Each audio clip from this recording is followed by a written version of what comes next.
Well, here to react, Congressman Andrew Clyde, who's a Republican from Georgia and a member of the House Committee on Oversight and Reform and Homeland Security Committee. Congressman, thank you so much for joining us. We were just talking about the questions not being asked of Milley and Austin there. I know that you have supported this resolution that both Milley, Austin, and President Biden should all resign from office. That is absolutely correct. Heather, Bob, thank you very much for having me on.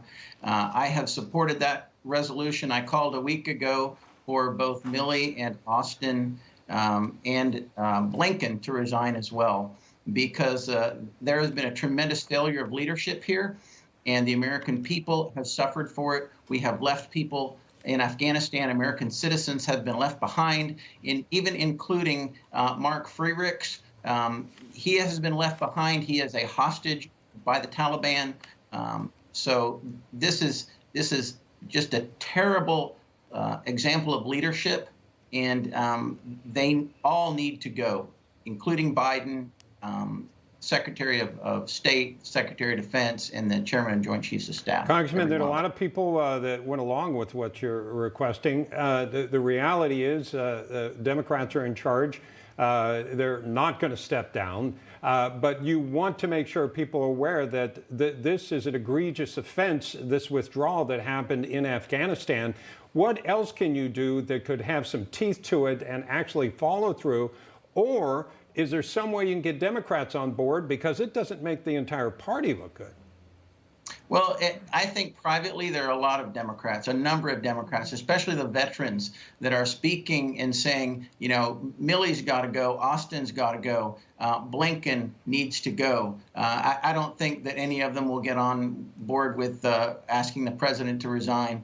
But, you know, this is just a tremendous failure of leadership on all fronts, a lack of performing their duty as required. You know, they should be relieved for cause. You know, and President Biden yesterday in his news conference, he just lied to us, and that's just unconscionable. Let's go back to that Reuters report, though, the specifics of it, where President Biden did appear to warn President Ghani of Afghanistan at the time about his army. But publicly, he was saying things like this. Listen. Your own intelligence community has assessed that the Afghan government will likely collapse. That is not true. Can you please clarify what they have told you about whether that will happen or not? That is not true. They did not reach that conclusion. So as you were saying, he lied. Oh, absolutely. The intelligence community got it right. Make no mistake, they got it right. President Biden is feeding a line to the American people that he wants them to think that he did a phenomenal job of getting us out of this war, of ending this war. This war has not ended.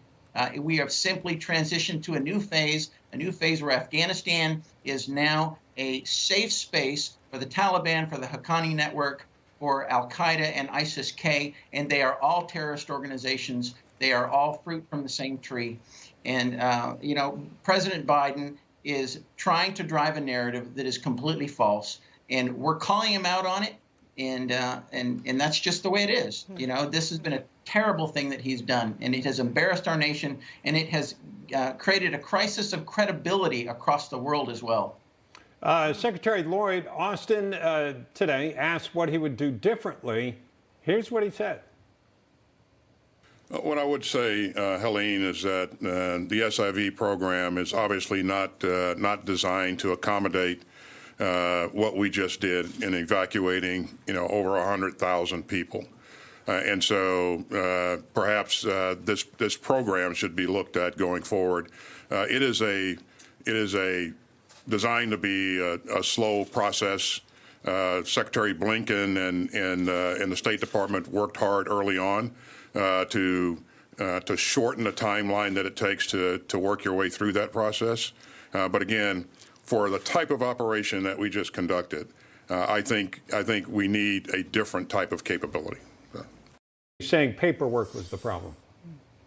Well, you know, there are a lot more than just SIV eligible applicants that we brought into the country. As part of the Homeland Security Committee, we are going to make sure that the administration is held to account to properly vet these people, because we're already getting rumblings that there are people that have been brought into the country that are on the terrorism watch list.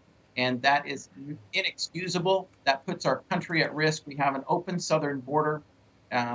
So this is something that we are going to make sure has a lot of focus, because the administration right now, I don't believe they can be trusted. There's not enough vetting going on, and we need to elevate that and make sure that we put pressure on the administration to make sure that Department of Homeland Security does vet these people, and we do not let terrorists into our country under the guise of coming in under the SIV program. Yeah, Congressman, thank you.